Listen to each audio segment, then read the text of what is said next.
Story of Gus Gus.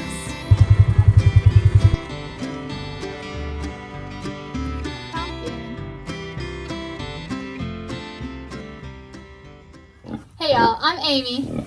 This is Peaches, and welcome back to Misty on Farm. Today I am out here with Miss Peaches, spending a little bit of time with her. She has just a few days left, y'all, until it is time for her to farrow. Farrow is a word that means pig birth. This, excuse you ma'am, this big mama is gonna have babies. In this area, I'd originally put some wood chips for her, but we've been getting some cooler weather, so I got her some hay in here to make her nest with. Now, something you may not know, pigs make nests. It's true.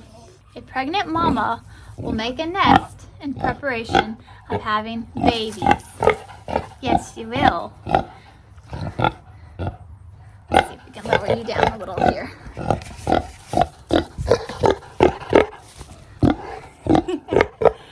Peaches. Back up, honey. Back up, honey. Peaches. Peaches. Come here. Come here. Back up. So the nest she makes, of course, is not going to be an intricate nest like a bird nest or something like that. No. It'll simply be... Yes, thank you, Zorro.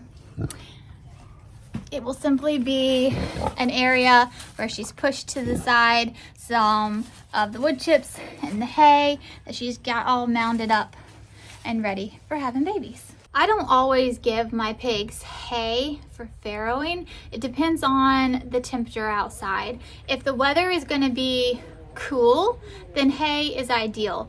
If it's not going to be cool, if it's going to be hot, and hay would cause the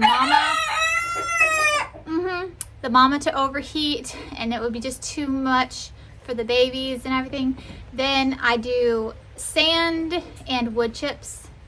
That's about it. But because it is cooler and the weather has started to cool down, it was in the 50s last night, and while we do have a warm up before she has babies, the forecast has it cooler weather for farrowing and on out.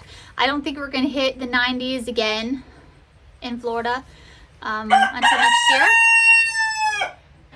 Everybody has a lot to say. So yes, she has hay in here to build her nest with. This, I want to show y'all this over here. So this area, this is what I call crush bars. It gives an area behind here where babies can go underneath to move out of the way. Rusty? To move out of the way when mama's laying down. It gives them a safe place to be, because as careful as Peaches is, and she is such a good mama, and she lays down so slowly and gently, it is still possible for a piglet to get crushed. And I have had that happen here on the farm before. And yes, I did have these, but sometimes piglets just get so excited to eat that they're just running around circles around mama. And as careful as she is, sometimes accidents happen. But this helps to lower the chances of that happening. So this area down here, there is a space for them to just go underneath. And here, hanging above this, I will have a heat lamp so that they have a warm, cozy place to go and lay. Another thing I always make sure to have is a water bowl that is very shallow. You don't want your piglets to drown. So it means frequently filling her water for a couple of weeks, but it's worth it to not risk the chance of a baby drowning.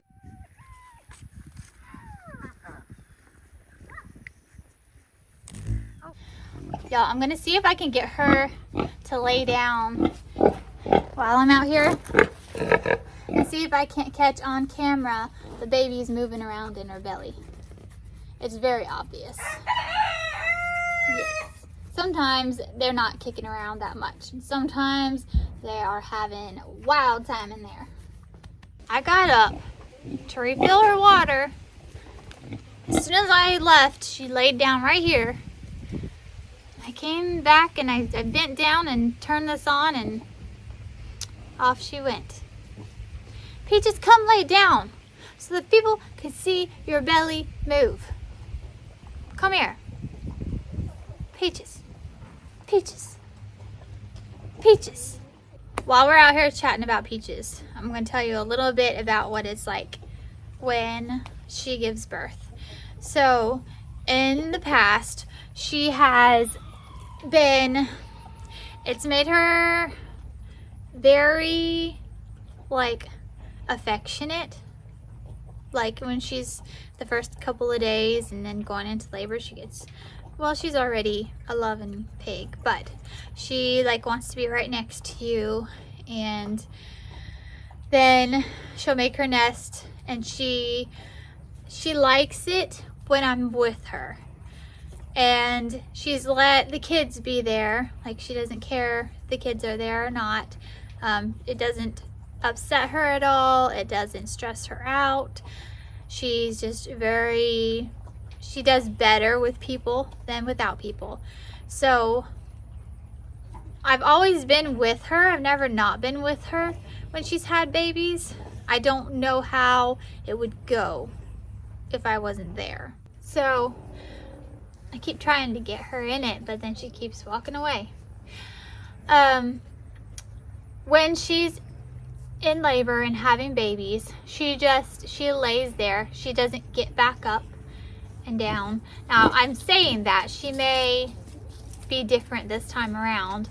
Not every time is going to be exactly the same, but in the past, she has just laid there and popped them out one at a time and not gotten up in between or anything. And it would be on the babies to figure out to like, nothing with goats, cows, animals like that. The mamas clean off their faces and clear out their airways, and like the movement, the roughness and everything, like jiggles them, gets them going, cleans them off, and then they're ready to go. That doesn't happen with her. Now, I know that there's coonies who do. Oh, she's laying down. She's laying down. Okay, hang on. We'll talk about pig's birth in a second. Shh. Let's see if we can see pig's moving in her belly. Okay. It's right here. They're not kicking hard enough to actually see my hand move. Oh, whoa. That was one. Can y'all see this moving here?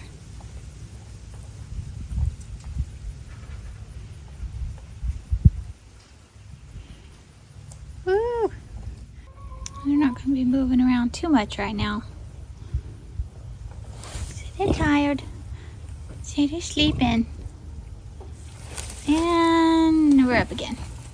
So what I was saying before about her, when she gives birth, she just lays there, and it would be up to the piglets on their own to make their way around to her udders, to like cough and clear their airways and get themselves going. And so it just makes me more comfortable to be there and be available.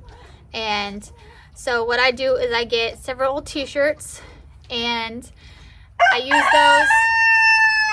Thank you, Rusty.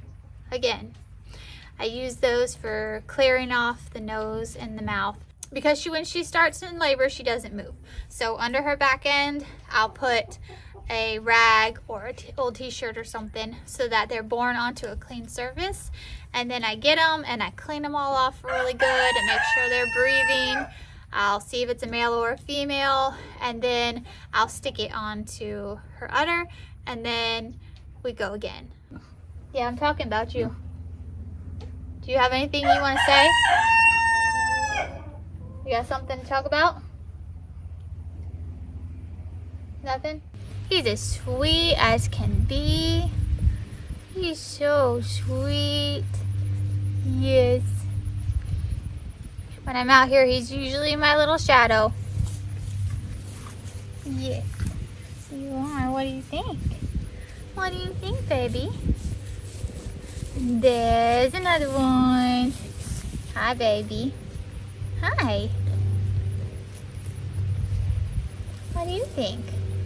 What do you think about it, huh? And say, oh, whoa, Annabelle. Annabelle.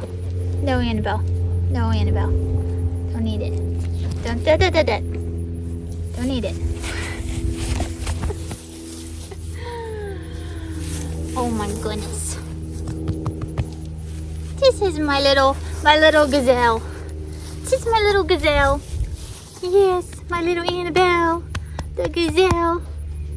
Y'all, she's a deer, she's a deer. She's a goat. Okay, for anybody who may be questioning what I'm saying. She just looks like a little gazelle. She's not actually one. Do y'all remember when she first came to the farm and she wouldn't let me touch her? She came to the farm as a 5-month-old and she did not like any type of human interaction at all. She was not handled or anything.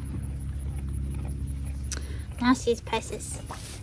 Now she's precious. Yeah, watch out for those horns though. So watch out for those horns. She's a sweet girl. Such a sweet girl. What do you think? Okay. She thinks she needs to chew on my overalls.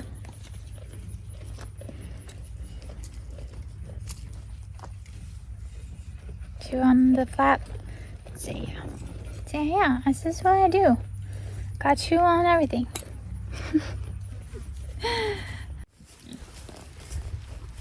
So on the other side here is Willow. Batman.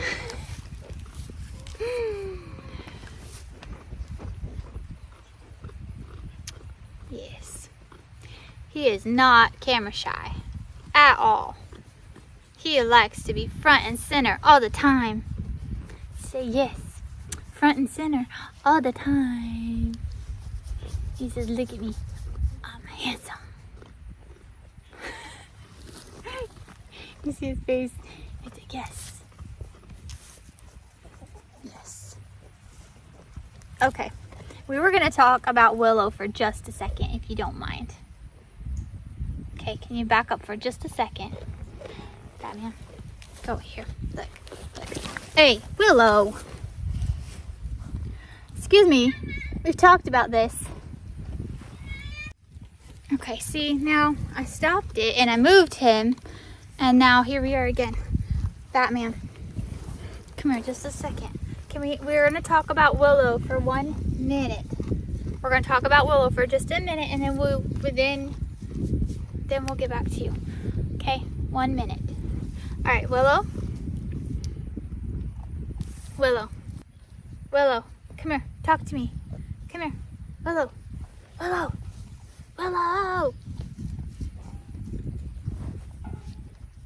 So, in my last video, I told you Willow was pregnant. Yay. Now Bert has more to say. He always has something to say. So, yes, Willow is pregnant and I'm very excited about it.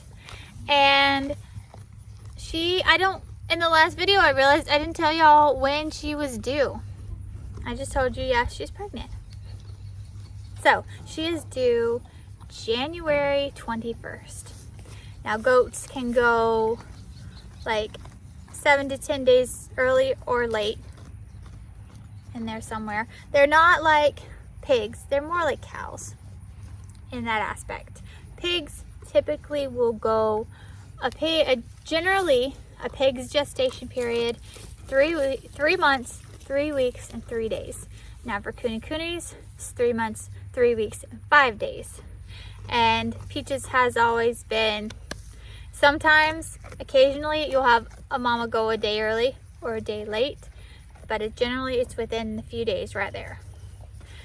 Whereas goats, cows, things like that, you have a wider time frame of when it's possible. So for goats, generally It's 140 to 160 days. And the gestation calculator thing that you can find online for goats says that her expected due date is January 21st. So I'm hoping that what are you doing? Why are you eating from the bottom? Why are you being weird? Why are you being weird? Willow? My goats, all my animals are a little bit special. Her due date is January 21st, and I'm hoping that she goes, every time I go to pet her, she stops eating. Watch her. Okay, watch her. She's eating. Now pet her. Okay, make me a liar. Fine. Normally, when she's eating and I touch her, she stops. Watch her and try again. Ready? Whatever. Anyway, her due date is January 21st, and I've said that like 5 times now. But my point is, I'm hoping that she goes a little bit early because January 14th is my daughter Lacey's birthday. She will be 10 years old, and one of the babies is going to be hers to keep. Willow is my goat. Batman is my son's goat. Annabelle is my other daughter Abby's goat.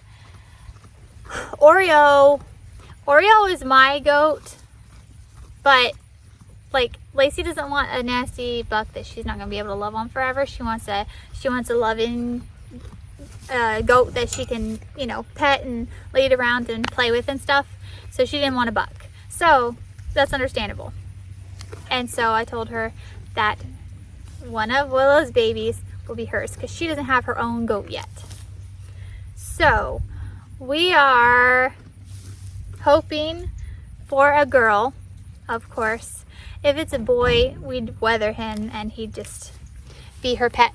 But hoping for a girl, and I'm hoping for a blue-eyed little girl just because I think that would be really cute. And also I think it would be really cool if it was born on her birthday. So she has a pig. Indy is her pig. We all have our own pigs, and all the kids have one. And Indy is her pig, and Indy's birthday is the same as Lacey's birthday, January 14th. So I thought it would be cool if she had a goat that shared her birthday too. I'm gonna attempt to tell y'all. Okay. So here, I need you to be. Can you lay down for me so that I can? Here, go down. See, some of these guys are so much easier to get to lay down. Come over here. Come over here, y'all. All right. Okay, so this is my buck. This is my boar, Luigi. And this is Barney. Okay, sorry, dude. Okay, so a few of y'all were asking me about the story of Gus. Now, a lot of y'all came from Cog Hill Farm, and you know that my 2 pigs, Gus and Loretta, went to live with Jason and Brooke. Now, you understand Loretta's story, but you don't know Gus's story. So I thought I would share with y'all while we're chatting today the story of Gus Gus. Let's see. So let's start the story at the beginning. Christmas of 2020, my siblings gave me a potbelly piglet for Christmas. Little tiny Pearl. Now, Miss Pearl lived in the house. Yes, y'all. Miss Pearl lived in the house for quite a while because I didn't know I was getting a pig, so I didn't have a place prepared for her or anything, and she was so tiny. She was by herself, so I decided to keep her inside for a while, and we built an outside area for a pig. And of course, I needed a pig friend for Miss Pearl. She couldn't live her whole life without a friend. So I started looking into pigs and breeds and things, and that is when I first discovered Kune Kunes. So I fell in love with the breed and with their fluffiness and their cuteness, and they are very similar in size to potbelly pigs. They don't get very big. So I liked that fact. I liked the fact that it would be a pig that would be similar to her in size, that wouldn't be giant. Something that I could still manageably handle. And their temperaments were wonderful. So I started looking around for somewhere nearby that sold Kune Kune piglets. And I found one not too far away from me, and she was selling a litter of piglets. And so I went and I picked one out. It was a boar. It was Gus Gus. He was the cutest little thing. Oh my goodness. Oh my goodness, he was so precious. While I was there picking him out, there was another litter of pigs there. This girl, she had 2 sows and 1 boar. And so the litters were half siblings.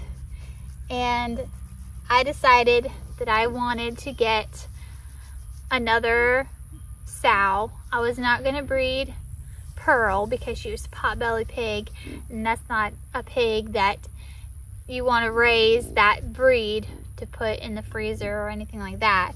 So because in my research for Kune Kunes, I found out what an ideal meat pig they were. They're a red meat, and they're ideal for great lard. They're not super fatty pigs like potbellies are, but they do have more fat on them, but it makes an excellent lard. So, plus they're a manageable size for a homestead like this. So what I decided to do was get a boar and keep him intact. So I had made the decision to get a female Kune Kune and raise pigs for pork for the homestead. Now, time went on, and I made the decision that having half siblings to raise babies for the farm was not an ideal situation, and so I brought Luigi onto the farm. This is my boar, Luigi. Now, 2 things happened. One, Gus and Luigi did not get along at all. It was terrible, y'all. And because Gus, I babied him so much, and I fed him probably more than he needed to be fed. He was a big guy, y'all. He was a big guy, and y'all know that. Y'all have seen him. So you would think that the big guy would win in a pig fight. It's the one who's the fastest and the quickest and nimble. Y'all are gonna irritate Luigi. So no, Gus was losing all the time. And so I would separate them and then give them time across a fence and then try again. I tried a couple of different times and I was like, this isn't working. They're just not going to get along. But then this guy started busting down the fences, Luigi, to get in there, and then they would fight and fight and fight. And I'm talking like hours, y'all. They would separate for a little bit and then they'd go back to it, and it was a terrible situation. And sometimes, like my husband Brian wasn't here, sometimes I'd have to call my father-in-law, and we'd have to use a hot stick to try to get them apart. And then of course I would have to go in and patch up all their wounds. And y'all, it was not normal the amount of fighting these did. Which, I mean, you see him in here with these little boars, he's fine. He's fine with anybody else. He was not fine with Gus, and I don't know why. But that's one reason that I had to decide Either Gus has to go or Luigi has to go. Yeah. Okay, so then I had issue number 2, was that I didn't want Gus breeding his half-sister Peaches. Having them on the farm, one or the other could bust out of wherever they were, and then there we go. We'd have a situation. So that was reason number 2 that Gus needed to go. And it was a hard decision to make because he was my pet.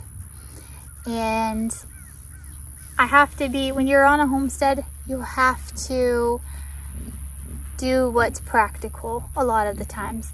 You can't just do, you don't have the funds or the infrastructure or the time to be, it's not like a sanctuary.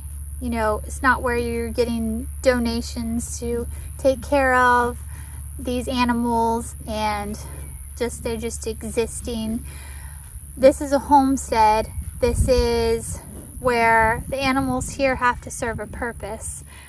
Not all of them, but the majority of the time they need to serve a purpose, or at least not cause a big problem by being here. Like Barney, for instance. Barney, my piglet, serves no purpose. And I'm not going to use him as a bore or anything. I doubt he'll even be interested in something like that with his health issues. And I wouldn't pass on his particular genes anyway. So he serves no purpose. But he's also not a problem.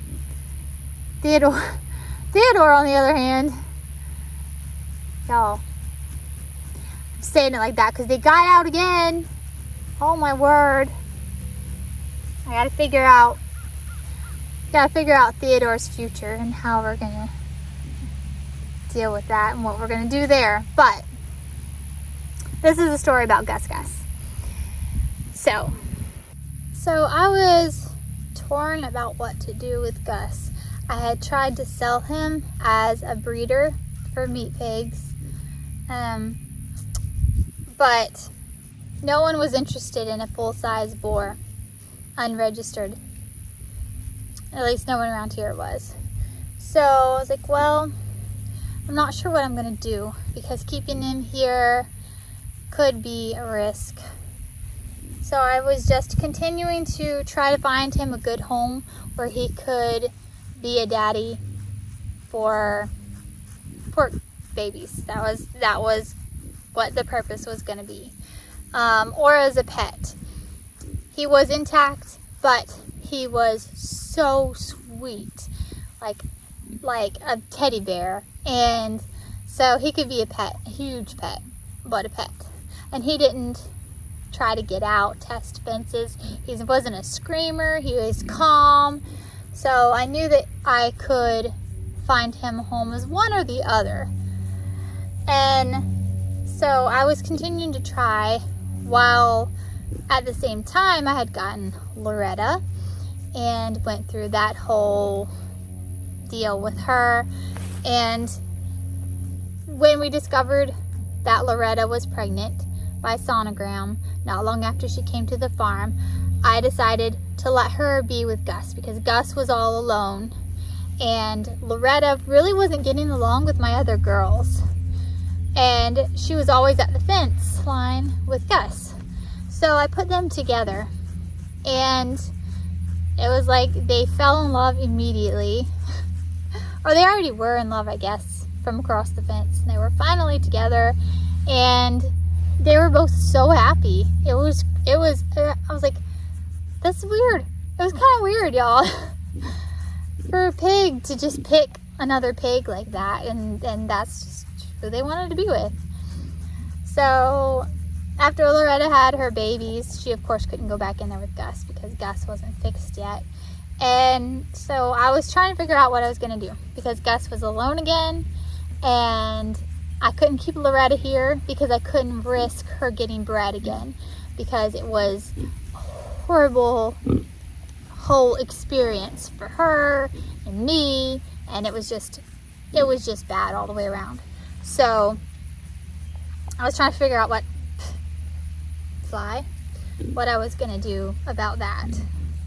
So at that point is when I was told about this place called Cog Hill Farm, and I contacted Brooke through the email address I found on their Facebook page, and that's how that all went down. And Gus Gus was castrated here on the farm. They were interested in Loretta, and that deal was done. That was great. And then I got to thinking, and I was like, you know what would be ideal? And so I brought that up to Brooke about Gus getting castrated and being able to go spend his life with his best friend. And it all worked out, and that's what we did. And so that is the story of Gus Gus. All right, y'all, I've been sitting and chatting for long enough, and now it's time to get some stuff done. So let's go. We've got a load of hay coming, and then it's gonna be time to feed up already.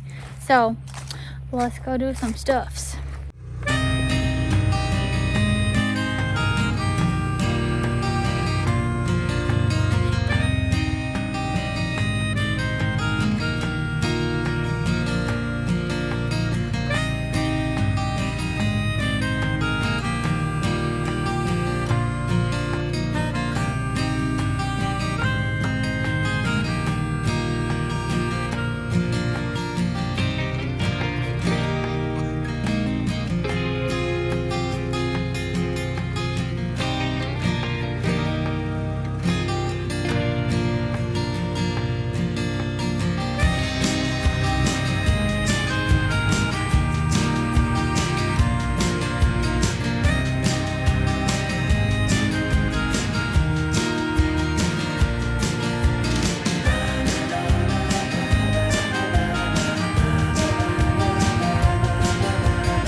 It was a little soft.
For God so loved the world, He gave His only Son to die on Calvary's tree, from sin to set me free. Someday He's coming back, what glory that will be. You get a line, I'll get a pole, we'll go down to the crawdad hole. Honey, baby mine, Shady Grove, my darling, Shady Grove, my little love, bound for Shady Grove. Okay, y'all, I'm out here. It's feeding up time. I've been feeding animals, but I realized something that I forgot to mention earlier about Peach's farrowing area. I was talking about how I assist her and that I'm there because for her safety and the piglets' safety, I feel more comfortable if I'm there. And so I skipped over the part where in order to be there, I put a camera out here in her area. I forgot to mention that. So up in this corner here, there will be a camera, and I will be able to see her from in the house, and I watch her on the camera when I'm inside, and through the night when it comes time for her to actually be going into labor and we're close to her due date and things, I set alarms to wake up through the night to check the camera to make sure everything is okay. And so that is how I keep on top of it and know and watch and am able to be here when she farrows. So I hadn't mentioned that part, and I knew y'all are going to be asking, like, well, what if she has the babies in the middle of the night? What are you going to do? Well, that's how. With the camera and alarm set. And I'm always, when it comes time for her to have babies, that's like the only thing on my mind. Like I'm doing other stuff, but I'm always checking. I'm always watching. And she will be giving signs before she actually goes into intense labor. She will be nesting. She will be restless. Different things that give me signs that it's getting close. And so I watch even closer during those times. But yes, just so you know, there will be a camera and I will be watching so that I can be there for her. It's Oscar. Alright, y'all. Thanks for hanging out with me today. Till next time, keep on the sunny side. Hasta luego.